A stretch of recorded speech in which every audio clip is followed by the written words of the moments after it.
This single chapter is about 15% of Arendt's whole book, a massive opening onto the workings of the machinery of the totalitarian state, the workings of its secret police, the failures of those outside to believe, the scale of crime so great that conventional and religious language fails to capture it, and the path to total domination which demands the utter reduction of humans to beasts, to what she calls marionettes with human faces. She discusses in about 20 pages the role of the concentration camps themselves, which are, in her view, the central laboratory for totalitarianism to demonstrate its control. This chapter is really the culmination of the 400 pages which went before it.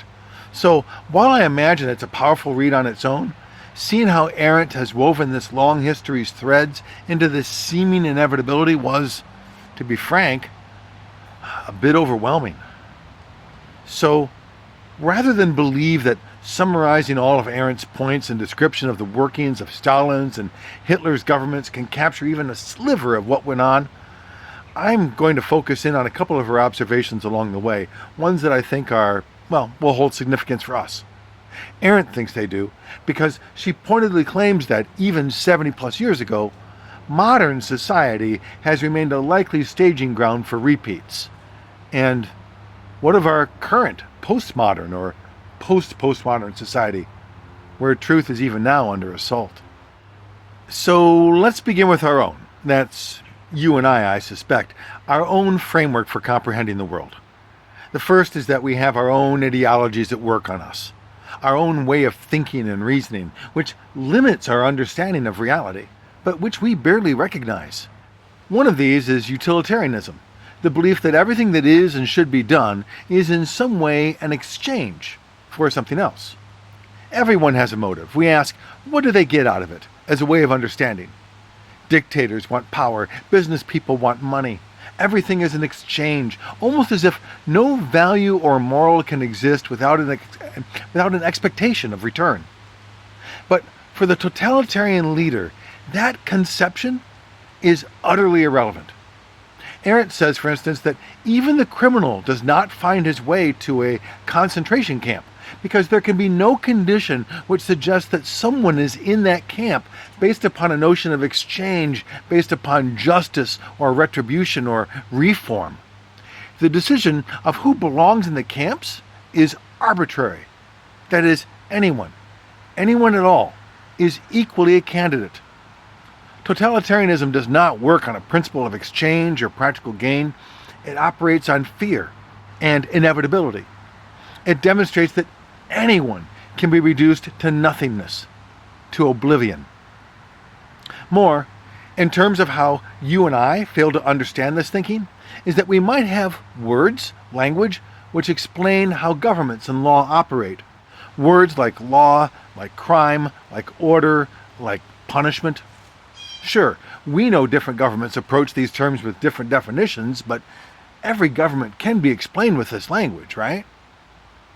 Here too, though, we are completely impotent. Suppose we understand and agree that murder is terrible and wrong and that a murderer should be punished. Good. Now suppose we are, in Arendt's words, confronted with the mass production of corpses. What is that crime? Surely, murder does not come close to describing it. And then, what punishment, what justice could possibly be meted out that balances such an act? Arendt points out, effectively I think, that not even our conceptions of sin on an eternal scale have prepared ourselves for this. Clearly, we need an entirely new language to capture what's going on here. And sure, we began using the term genocide in 1948 exactly for this reason, though we still don't have a sense of what to do about it, which might be called justice.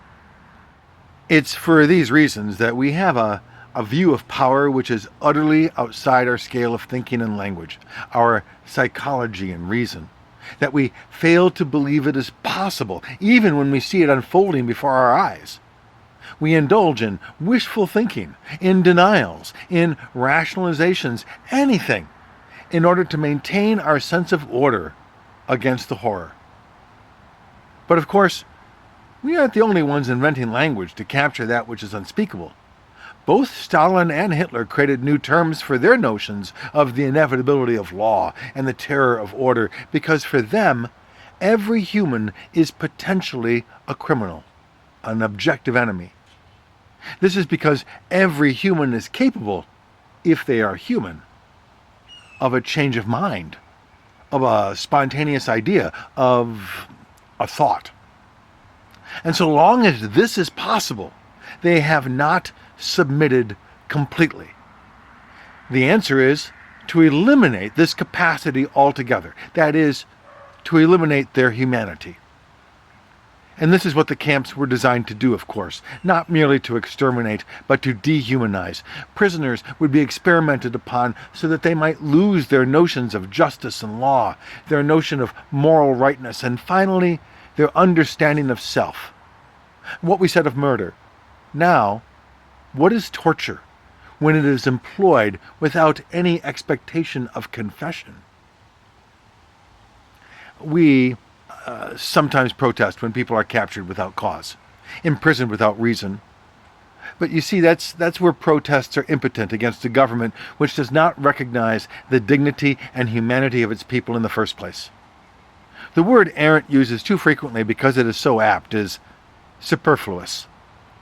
Hitler first made the Jewish people homeless, then stateless, then swept them up, superfluous masses, alone and uprooted. What do we expect for our own uprooted, our own homeless, our own people, so many who are disconnected from our experience and undefined by our ways of thinking?